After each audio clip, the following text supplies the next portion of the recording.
was darkness all around. It seemed like someone stood behind the man. He turned, but no one was visible. There came the sound of wind whistling, someone passing through the corridor, but who? Was it the ghost of the... Okay. I know you get it. It's the spooky season and now is the time to binge those Halloween classics we saw as kids. But while we enjoy the holidays, do we know about its history? What if I tell you it is super interesting? Excited?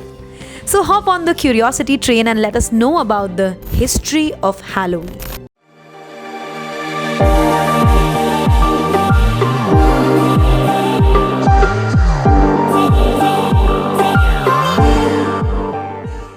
Halloween is all about spooky and costumes and candy. I mean, that's the American version. But where did this come from? Who celebrated Halloween first? Well, most scholars agree that Halloween as we know it originated some 2000 years ago, when Celts of the ancient Ireland celebrated the end of the harvest and the start of a new year in a festival called Samhain. This was celebrated on November 1st, and the day marked the transition from the warm, fruitful summer months to the cold and dark winter, a period that was most often associated with death. So on October 31st, the night before the new year, they celebrated Samhain. It was a night when the boundary between the living world and the world of the dead became thin, and ghosts could return to walk the earth. The Celts also believed that spiritual communication on Samhain made it easier for Celtic priests to predict the future. To appease the deities, they built bonfires and sacrificed crops and animals. Villagers also attended the bonfire ceremonies, wearing animal heads and skins as costume.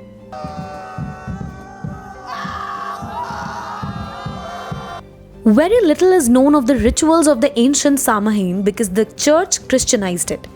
As with many pagan festivals, and what information is available comes from the Irish monks who recorded the pre-Christian history. It seems, however, that the observance included stocking up supplies for the winter, slaughtering cattle and disposing of the bones in bonfire, which in time came to be known as bonfires. There were gatherings of communities for feasting and drinking while this was going on. But there was also the awareness of the thin time of the year and the possibility of otherworldly visitors showing up at the party. All fires had to be extinguished at Halloween because fire could attract evil spirits. So the Druids here had to settle the spirits and carry out the ceremony that made all well for the coming year. And when they had completed, they lit a fire to symbol that all was well. Departed loved ones were expected and welcomed, and the practice of setting out favorite foods for the dead may have originated as early as 2000 years ago. But many other kinds of spirits, some which never had human form, could also appear. Elves, fairies, and the wee folk, spirits and dark energies were just as likely to pay a visit as those ones longed to see one last time again. Further, there was a very good chance that the spirit of a person one may have wronged would also make an appearance. In order to deceive the spirits, people darkened their faces with ashes from the bonfire, and this developed into wearing masks. A living person would recognize the spirit of a loved one and could then reveal themselves, but otherwise remain safe from the unwanted attention of the darker forces. Security cannot be compromised. Fast forward to a few centuries, and the festival would become Halloween as we know today.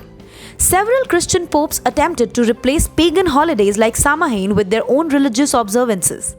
Those same prophecy-speaking priests commemorated the night by building huge bonfires that became the hub for evening activities. People gathered around, tried to tell each other's fortunes, enjoyed a big feast, and made lanterns out of gourds. These pagan traditions continued until Christianity extended its influence into the Celtic land, and the celebration became generally toned down. The name Halloween came from the Christian All Souls' Day celebration, also known as All Hallows. And since All Hallows was on November 1st, folks began to call Samhain All Hallows Eve, eventually Halloween. Now that we know about the origins of Halloween, what about the history of trick-or-treating?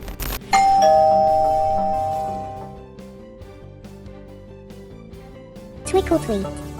Well, despite the new religious focus, people in Old England and Ireland continue to associate the end of October with the wandering dead.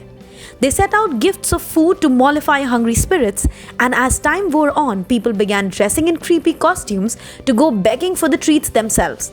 The practice was called mumming and looked pretty similar to today's trick-or-treating.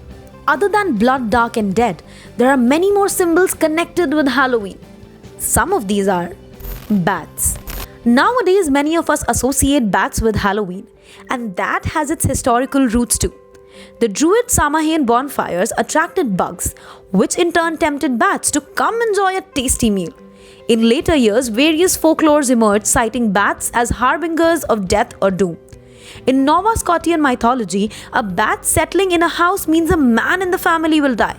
If it flies around and tries to escape, a woman in the family will perish instead. Number 2. Apples. In the 1700s and 1800s, women performed rituals on Halloween in hopes of finding a husband. Well, if only it was that easy. Single ladies used to throw apple peels over their shoulders, hoping to see their future husband's initials in the shape where they fell. And in a ritual that just sounds downright creepy, some thought standing in a dark room with a candle in front of a mirror would make their future husband's face appear in the glass. In fact, previously, Halloween posed a huge matchmaking opportunity for young women in the 19th century. Halloween focuses on treats today. Americans spend a lot on candy during the season. Trick-or-treating skyrocketed in popularity by the 1950s when Halloween became a truly national event. Today, over 179 million Americans celebrate the holiday and spend about $9.1 billion annually in the process. However, Halloween is not an official holiday. What? Yep. I know this might come off as a shock, but it is true. Many Americans love Halloween wholeheartedly, but the day isn't a federal holiday.